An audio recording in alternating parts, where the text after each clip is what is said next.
Welcome back to the deep dive. We're here again, taking your source material, those dense articles, internal docs, the heavy research, and really digging in to pull out the critical knowledge, the story, the culture, and maybe those surprising insights hidden in the text. Today, we've got something pretty unique. It's an internal reflection piece looking at a global entity called ONPASSIVE. Specifically, it details the meaning and function of their Q&A sessions. That's right. And what's immediately fascinating here, I think, is that we're not looking at a technical spec sheet. No. Or, a typical corporate report about quarterly earnings or anything like that. This source gives us a really detailed look inside. Into their world. Yeah, into their internal world, their operating philosophy, and these profound, almost spiritual claims they make about their foundational culture. We're essentially analyzing the self-description of a global movement. Okay, let's definitely unpack that right away. Yeah. Because the language, well, it suggests this organization sees itself operating on a totally different level than a standard company. It really does. So, our mission for you, the listener, is to quickly grasp how this entity defines itself. And crucially, this definition seems to go way beyond market terms. Absolutely. It's defining itself not through, say, tech specs or market share, but explicitly through shared emotion, collective purpose, and something they keep stressing: faith. Exactly. That cultural definition they present, that's the absolute key lens for this deep dive. It really sets up a high-stakes emotional landscape. Right. And if you look for the central idea, the guiding philosophy that shapes the whole tone of this material, it's summed up in this really powerful quote they use about their internal meetings. What's that? Through questions we grow. Through answers we believe. Wow. Okay. Through answers we believe. Yeah. That quote is basically a mission statement in itself, isn't it? It positions conviction, belief as the ultimate goal of how they communicate internally. That really does shift the whole language away from just business or commerce. Completely. It's about learning and ultimately conviction. Belief is the product, almost. You could say that. Belief is the desired outcome. Okay, moving into the scale of the claims being made here. Section 2 really dives straight into how ONPASSIVE identifies itself, and these claims are, well, they're extraordinary. They really are. This isn't positioned as just, a successful startup or even a big corporation. The claims feel almost historical in scope. Absolutely. The source is very clear that ONPASSIVE is described in terms that suggest something incredibly rare, like once in a generation. Once in a generation. Yeah. That kind of framing elevates it beyond just the competitive marketplace, doesn't it? It positions it almost like a historical event unfolding right now. Right. And furthermore, the text explicitly makes this distinction. This is not a company, not just technology, but a movement. Okay, that distinction, movement versus company, feels absolutely critical for how we analyze their motives. I agree. A company, typically you think profit maximization for shareholders, that sort of thing. Right. But a movement that implies seeking fundamental, large-scale social or cultural change. Exactly. And the text gives a really powerful reason why this movement exists. The motivation is framed as humanitarian. How so? It states very explicitly that the movement is born from the desire to uplift humanity. Wow. That's a huge claim. It's staggering because it means the organization's core success metric isn't revenue necessarily. All right. It's demonstrated humanitarian impact, social change. And when you frame your entire existence that way, well, you're asking for a level of dedication from participants that goes way beyond a normal employee contract. That makes sense. And it leads right into the founder's core vision, doesn't it? Mufareh's goal, as this source describes it, it's not just to build systems, but to build people. Yes. And that framing, it just completely redefines how you measure success. What do you mean? Well, it means success isn't judged solely by how sophisticated the systems are or how complex the tech is. Okay. It's judged by the personal growth, the collective growth of the individuals involved. And that's where the analysis gets really interesting, I think. If the main focus is building people, the source needs a way to refer to these participants. And it does. Consistently. What does it call them? Founders. Founders. Everyone. It seems so. That's key. In a normal company, you have the founders who start it. Right, a small group. Here, it seems anyone who joins gets that title. It immediately gives them status, a sense of ownership, maybe a deeper commitment than just being an investor or a user. It implies they're co-creating this generational thing. Exactly. Co-creators. Okay, that clarifies the status then, Yeah. which makes sense when we look at who they say is drawn into this movement. It's described as this collective of dreamers from every walk of life, and the text specifically highlights the diversity engineers, teachers, pastors, mothers, creators, entrepreneurs. Yeah, it's not a niche group, is it? Not at all. That's an incredibly broad slice of humanity. It suggests the appeal is maybe universal and emotional, not just technical or industry specific. And what's really fascinating is how these incredibly diverse people from different cultures, economies, professional fields, how are they bonded together? There's question. The text says they're united not by a common job or industry or even geography maybe, but by a single heartbeat. A single heartbeat. Yes. And that heartbeat is the faith that Mufareh's vision is true. Faith. There it is again. Faith. In this context, it's positioned as the fundamental operational glue holding everything together. Faith as an operational metric. That's definitely a unique approach to business culture, and a demanding one, I'd imagine. Very demanding. The whole organization seems to lean into this idea of collective loyalty, collective belief, and it's reinforced in their messaging too, right? Yes, the call to action highlighted in the text really drives it home. They use the slogan, #Win with Mufareh. Right. Win with Mufareh. It makes it clear, doesn't it? The collective identity, the path to success, it's tied directly, inseparably, to the founder's guidance and vision. It creates this really powerful center of gravity. It does. For the movement to succeed, as they frame it, that collective faith has to hold. And the key way they maintain that powerful, centralized conviction, even with people all over the globe, that seems to be these Q&A sessions. That's exactly what the source suggests. The Q&A is the mechanism. All right, so we've established this philosophical foundation. It's a faith-based movement focused on uplifting humanity. Now we need to talk about the central mechanism they use to transmit and reinforce this vision, these Q&A sessions. Yes, and the source material gives these sessions an incredibly high status, almost sacred, you could say. Definitely not your standard corporate briefing then. No, not at all.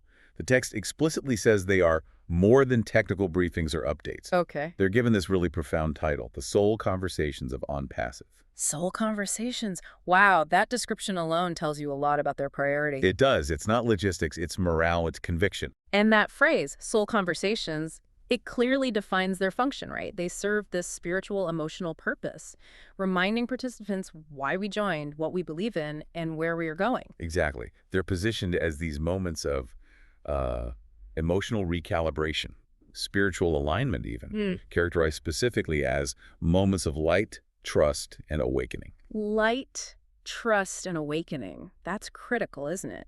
In a high-stakes venture like this, globally dispersed with these huge once-in-a-generation claims, maintaining trust must be absolutely paramount.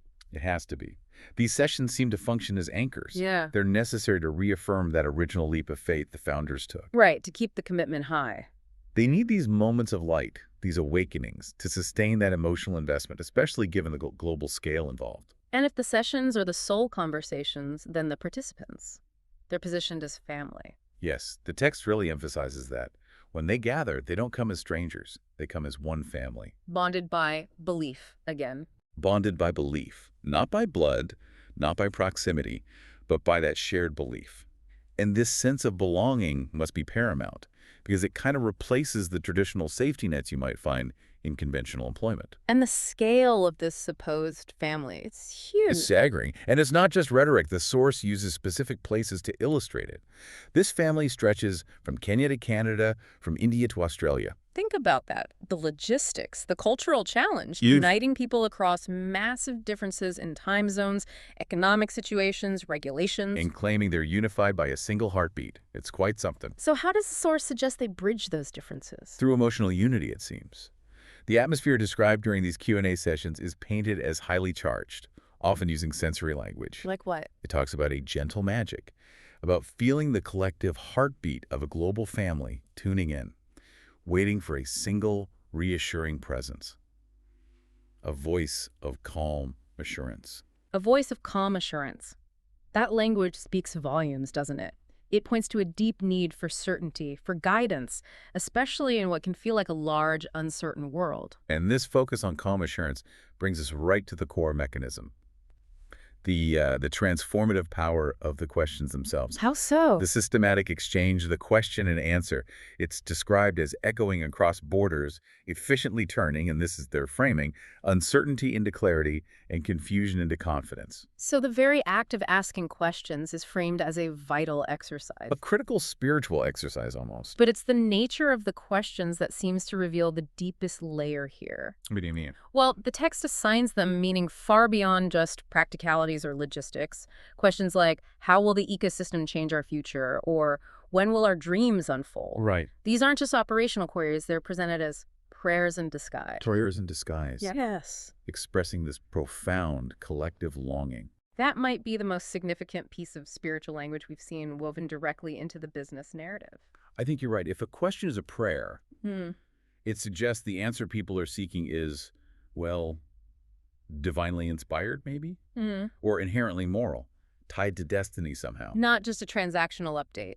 Exactly. Yeah. These questions, framed as prayers, they express this deep longing for fairness, abundance, and hope.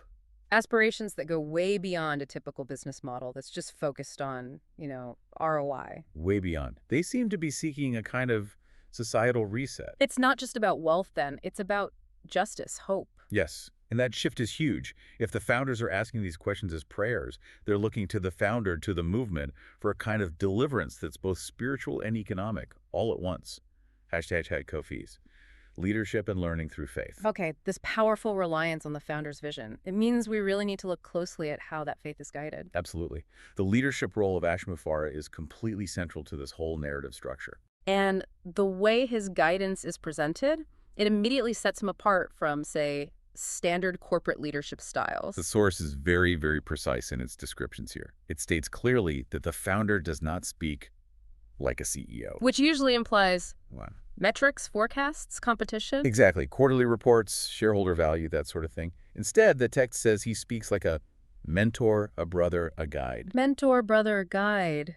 That's a fundamental shift in the source of authority, isn't it? It is. It implies he intimately understands the struggles, the dreams of every single founder. It creates this deeply personal connection that kind of bypasses traditional hierarchy. And that emphasis on personal connection, it reinforces the idea that the answers he provides, they carry more than just data or strategy. Right. Every answer shared carries not just logic, but what the text calls light. Light. Yes, described specifically as wisdom wrapped in humility. So the value proposition is defined by the spiritual or ethical wisdom, the light that informs the decision, not just the factual information itself. Okay. And this framework, it must fundamentally change the learning environment within the movement, which you said is the heart of the transformation. It does. Learning in this context isn't just about gathering information, like in typical professional development. Right. It's defined as being about transformation. Yeah. An internal, personal, holistic change that's prioritized above everything else. Transformation on that scale. That sounds like it would require tremendous patience. And patience is explicitly held up as a key virtue, a necessary part of the guidance. Learning within this movement is guided by patience and faith. Are there specific examples given? Yes, 2 specific powerful assurances are highlighted for the founders. They act like core tenets. First, there's the mandate. Even when you don't see the full picture, trust the process. Trust the process. That phrase is, well, it's the absolute core of faith within this structure, isn't it? It really is. It requires founders to suspend doubt even when tangible, visible results are delayed or maybe aren't there yet. Prioritize belief in the unseen path over what you can actually see. Exactly. And the second promise, your time is coming, acts like a kind of temporal safety net. Meaning? Meaning it ensures that effort and faith will eventually be rewarded, even if the timeline isn't defined. It provides a sense of inevitability. Right. Your time is coming. And the source also celebrates the act of asking questions itself. It does. It underscores the belief that curiosity is the doorway to greatness. So the process of inquiry, of staying active in these Q&A sessions, is valued as a prerequisite for success and personal growth. Exactly. Now, we have to address the ultimate synthesis here. The merging of the financial and the spiritual. Yes, the outline stressed this. We have to analyze the source's explicit claim that the ecosystem being built is not just financial, it's spiritual.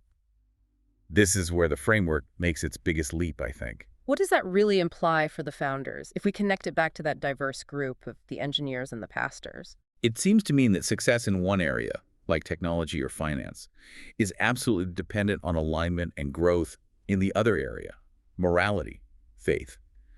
The wealth generated is defined as holistic wealth. Holistic wealth. Exactly. Ah. And to govern this holistic wealth, the timing of major developments, or the timing of greatness, as they put it, Yes, is asserted to follow divine order. divine order. That single concept is one of the most powerful control mechanisms mentioned in the source material. Oh, so. It completely removes the element of human control, conventional deadlines, external scrutiny. Wow. So if a tech release is delayed or a milestone is missed, It can't be framed as a technical failure or a management slip-up. it has to be interpreted as what? A sign that collective vision isn't aligned yet, or the divine timing just isn't right. Precisely. It becomes this powerful internal metric. Yeah. It prioritizes the alignment of vision, not the rush of outcome. So the power lies in patience, belief, waiting for spiritual readiness.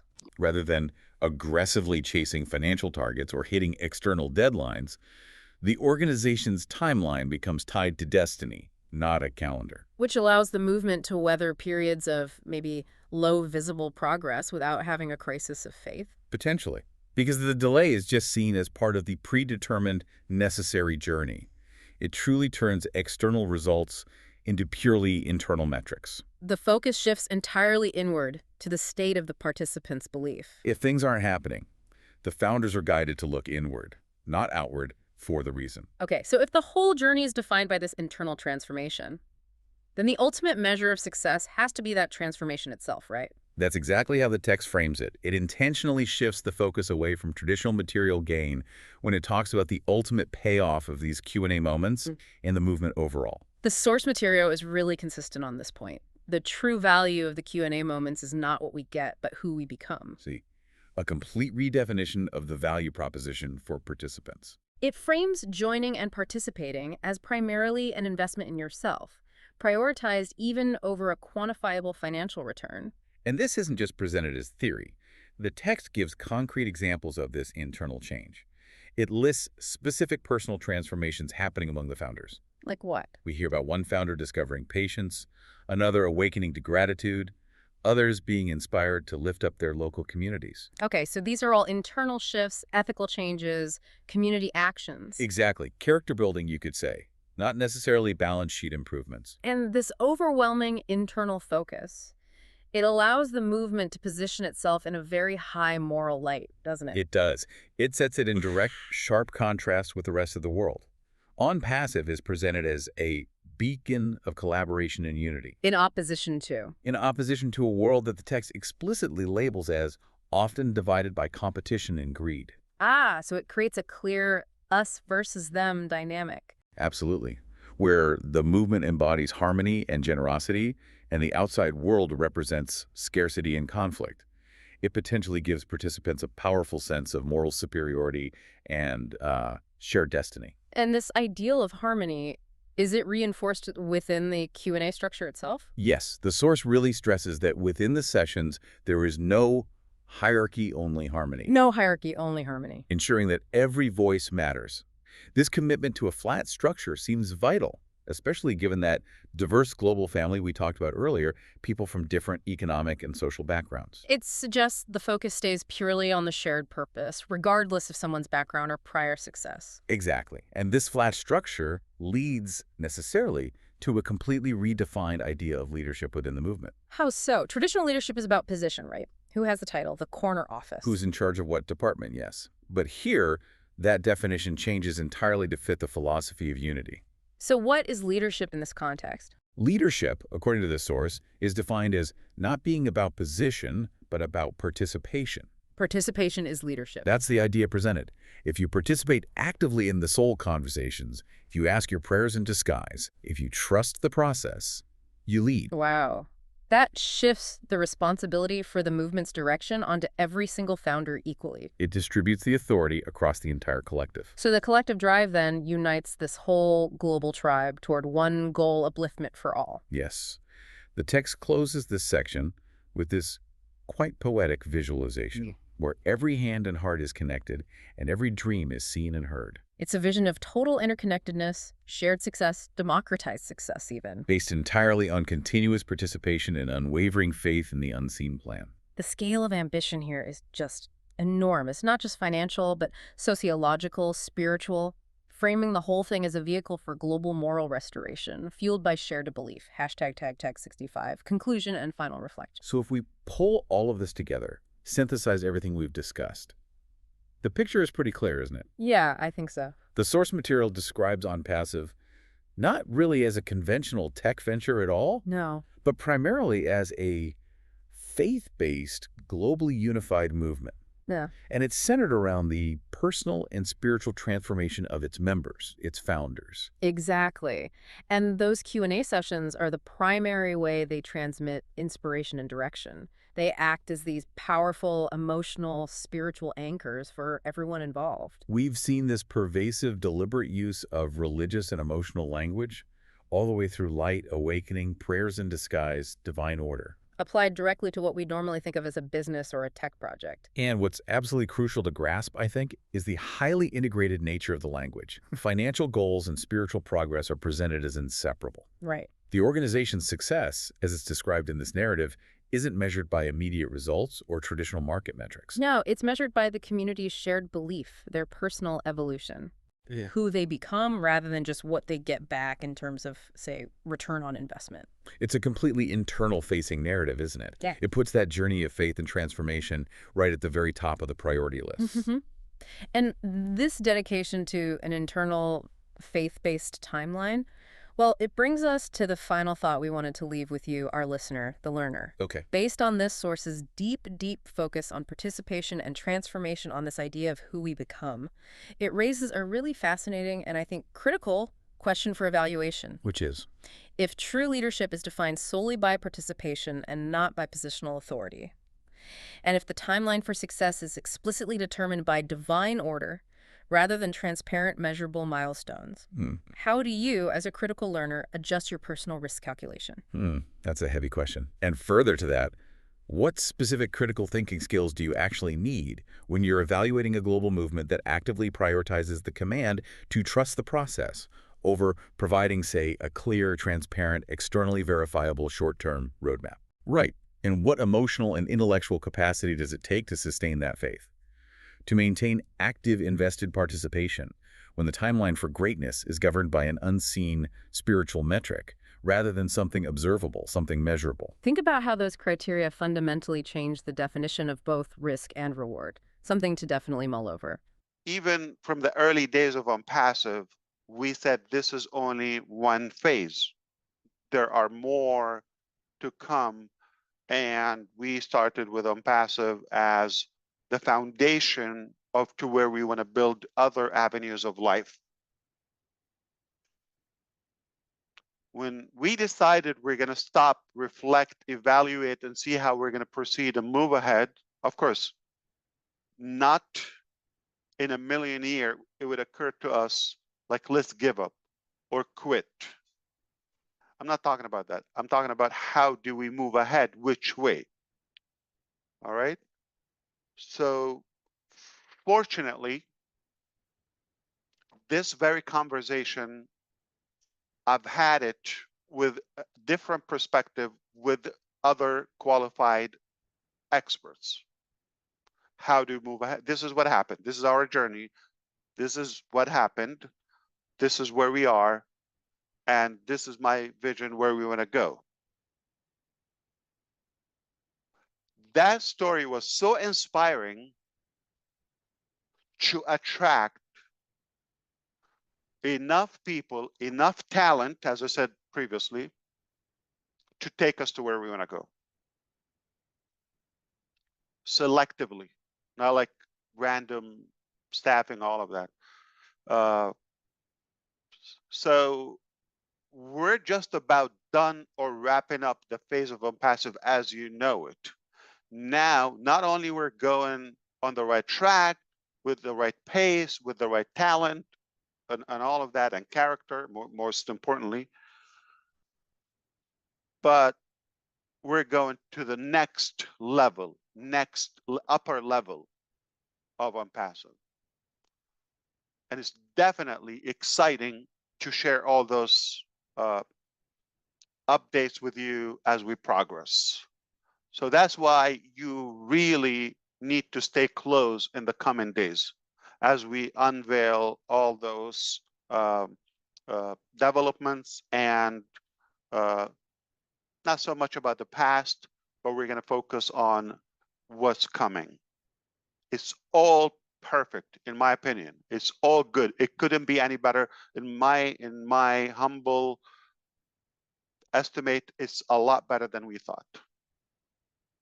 Personally, I see it because I think there's a force that took us to have this plummet, if you wish, in the last few months or so, that will make us reevaluate everything.